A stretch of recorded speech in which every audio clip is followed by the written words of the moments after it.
সম্প্রতি একটি বেসরকারি টেলিভিশনের সাক্ষাৎকারে চিত্রনায়িকা বুবলি তার ক্যারিয়ার, সন্তান শেহজাদ ও ব্যক্তিগত জীবন নিয়ে বেশ খোলাখুলি কিছু কথা বলেন।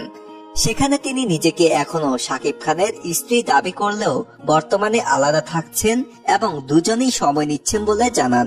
আমরা আসলে টাইম নিচ্ছি, আমাদের ডিভোর্স হয়নি। এমনকি একদিন শেহজাদ ও শাকিব খানকে নিয়ে তিনি যখন রুমে সময় কাটাচ্ছিলেন তখন সেখানে আব্রাহামকে নিয়ে নাকি অপু বিশ্বাসও হাজির হয়েছিলেন বলে ওই সাক্ষাৎকারে জানান বুবলি। এটি প্রকাশের পর থেকে এ নিয়ে গণমাধ্যমে ভিন্ন ভিন্ন তথ্য সামনে এসেছে, যা নিয়ে নতুন জল্পনার সৃষ্টি হয়েছে। গণমাধ্যমে এরই মধ্যে খবর এসেছে বুবলির এমন কথায় নাকি বিরক্ত শাকিব খান আর অভিমান করেছেন অপু। পাল্টাপাল্টি নানা অভিযোগ নিয়ে বাংলাদেশ প্রতিদিনের কাছে এবার মুখ খুললেন অপু বিশ্বাস। শেহজাদের মা উনি যেটা বলেছেন যে আমি শেহজাদ এবং শাকিব খান আমরা একটা প্রাইভেট টাইম বা কিছু একটা টাইম কাটাচ্ছিলাম, সেই সময় উনি এসেছেন। অপু আরো বলেন, আসলে এসব কথার ব্যাখ্যা দেওয়ার রুচি আমার নেই, কারণ প্রত্যেক মানুষেরই একটা ব্যক্তিত্ব থাকে। আসলে এই কথাটার ব্যাখ্যা দেওয়ার রুচি আমার নেই, কারণ প্রত্যেকটা মানুষেরই না একটা ব্যক্তি জীবন থাকে, একটা ব্যক্তিত্ব থাকে। ওই দিনটা হচ্ছে প্রথম রোজার দিন, একদম ফার্স্ট রোজা। তো ফার্স্ট রোজার দিন আমাকে আগেই বলেছিল আমার শাশুড়ি এবং আমার ননদ, আমি বেশ কিছু সময় ওরা দেখেছিল যে আস্ত খাসির একটা ডালা পাওয়া যায়, যেটা আমার বেশ কিছু ফেসবুক বা কোনো একটা জায়গায় প্রমোশনালি আমার ননদ আমার শাশুড়ি দেখেছে। তো সেই সুবাদে বিগত 7-8 দিন থেকেই আমাদের আলোচনা হচ্ছিল যে প্রথম রোজার দিন কিন্তু তুমি আমাদেরকে আস্ত খাসির ডালাটা খাওয়াবে, ওকে? তো আমি বললাম যে আচ্ছা ঠিক আছে। তো যেহেতু এটা একটা 3 to 4 days এর একটা প্ল্যানিং থাকে, তো যাদেরকে আমরা অর্ডার করব, তো ওইরকম ভাবেই আমি অর্ডার করেছি এবং ওদেরকে আমার বলা ছিল যে খাসিটা আমি নিজে হাতে কিনে দেব, তাহলে তোমরা ইয়ে করতে পারবে। অ্যান্ড এটা মিউচুয়ালি আমাদের প্ল্যানিং, আমি, আমার শাশুড়ি, আমার ননদ, আমাদের ফ্যামিলিগত প্ল্যানিং। যেহেতু ফার্স্ট রোজা প্রায় 1 বছর পর শাকিব বাসায় আছে, সেই সুবাদেই আসলে আমাদের মিউচুয়ালি একটা প্ল্যানিং। সেই প্ল্যানিং এর যথারীতিভাবে ওটা ফার্স্ট রোজার দিন আসলে যে দিনটার কথা উনি উল্লেখ করে বলছেন। আমাকে বলা হলো, তা আমি 2-3 দিন আগে এরকম অর্ডার করেছি একটা ডালা যে আস্ত খাসি। তারপরে সেই সুবাদে ইফতারির আমি তো নিশ্চয়ই বাসায় অনেক আগে থেকেই আছি। আমাদের মিউচুয়ালি প্ল্যানিং এইভাবে আমরা ফার্স্ট ইফতারটা করব। তো বলেছে আচ্ছা ঠিক আছে। সে স্বাভাবিকভাবেই আমি অর্ডার করেছি 3 দিন আগে, যেটা প্রথম রোজার দিন আমরা ওটা হাতে পেয়েছি। হাতে পেয়ে আমি আবার আস্ত খাসির ডালা ছিল। আর সে কিন্তু গিয়ে ইফতারির সময় তার অফিসে গিয়েছে। তার বাসা এবং অফিসে কিন্তু আলাদা, কেউ কখনো এক মনে করবেন না। তো ইফতারির পর তো আমরা ইফতারি করা হয়েছে, সে হাসতে হাসতে বাচ্চা নাস্তা খাসি বসায় দিয়েছে। আমার ননদ যেহেতু পুরান ঢাকা রিলেটেড, উনি আবার হাসাহাসি করতেছিল, লাইক এরকম একটা এনভায়রনমেন্ট গেছে।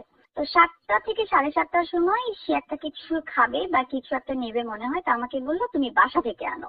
তো আমি বাসাতে আনতে গেছি।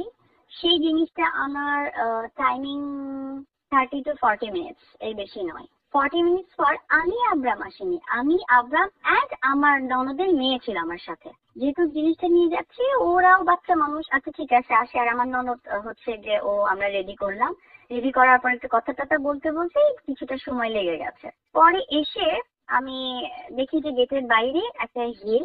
তো আমি নক করলাম, নক করে ফ্র্যাকশন অফ সেকেন্ড, 5 সেকেন্ডও টাইম নেয়নি, 5 সেকেন্ডও টাইম নেয়নি, 5 সেকেন্ড আমি গেটটা উনি খুলে দিয়েছে। আমি বের হওয়ার সময় আমি তখন ওনার সাথে ওনার অ্যাসিস্ট্যান্ট থাকে, আমি কিন্তু গেটটা নক করে যাবার আমি গেটটা খুলেছি, মেইন গেটটা খুলে ওর সাথে আমার ওই ছেলেটার সাথে আমার দেখা হলো। তখন আমি ধরেই নিলাম যে হয়তো শেহজাদ এসেছে। শেহজাদের সাথে কে আসে, কারণ শেহজাদ এখন স্কুলে যায়, ও তো একা মুভমেন্ট করে। ডেফিনেটলি প্রথম রোজার দিন প্রত্যেকটা সন্তানের অধিকার আছে তার বাবার সাথে দেখা করার। আমি এটাকে কোনোভাবেই মাথায় নেই, আমার ইচ্ছেও ছিল না কখন এই প্রসঙ্গ নিয়ে আমি আপনাদের মিডিয়ার সাথে আমি কথা বলবো।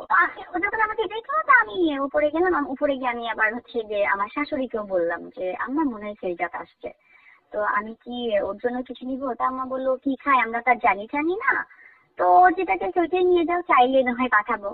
Okay fine. তো ওটা নিয়ে আমরা কথা বলে আলটিমেটলি যখন রেডি হয়েছে তখন তাকে নিশ্চয়ই নামবো, যে একটা জিনিস চাইছে খাবে, এটা বলেছে। আমি যখন নেমেছি তখন যে গেটের বাইরে আমি নক করার সাথে সাথে খুলেছে।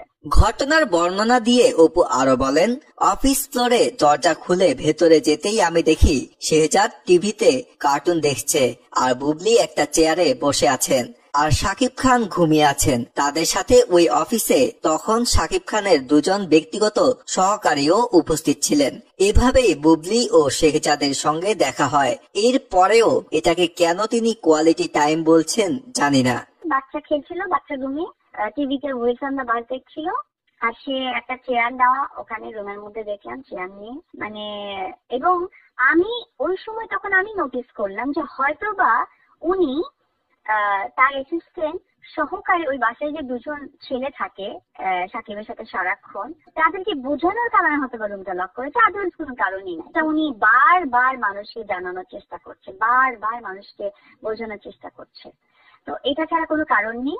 আর উনি যেটা বলেছেন আমি আবরাম না, আমার সেখানে ননদের মেয়েটাও ছিল নামিরা, ঠিক আছে, কারণ আমি তো বাসাতেই ছিলাম, আমি হঠাৎ করে ওনার জন্য আসি নাই। তো উনি যেটা আমার সাথে প্রুফ করতে চান, ভেরি অড। হ্যাঁ, আর সব থেকে ইম্পর্টেন্ট ব্যাপার হচ্ছে উনি নিজে ছোট হচ্ছেন নাকি কাউকে ছোট করার চেষ্টা করছেন আমি জানি না। আমি খালি এটুকুই বলবো ওনার উদ্দেশ্যে, যদি ওনাকে নিয়ে, ওনার নামটা ধরায়, ওনাকে নিয়ে কথা বলার বিন্দু মাত্র রুচিতে আমার আসে না, এখন আরো আসছে না। কারণ যেখানে শেহজাদ থাকে সেখানে বারবার উনি আজকে বিগত 1 বছর ধরে একই ওয়ার্ড বারবার উনি রিপ্লাই করছেন যে আমরা একটা কোয়ালিটি টাইম। তো শেহজাদের যেহেতু এখানে আবির্ভাব আছে, কোয়ালিটি টাইমটা বারবার আমার দর্শক বা ফ্যান ফলোয়ার কাছে তুলে ধরার কোনো যুক্তি আসে না।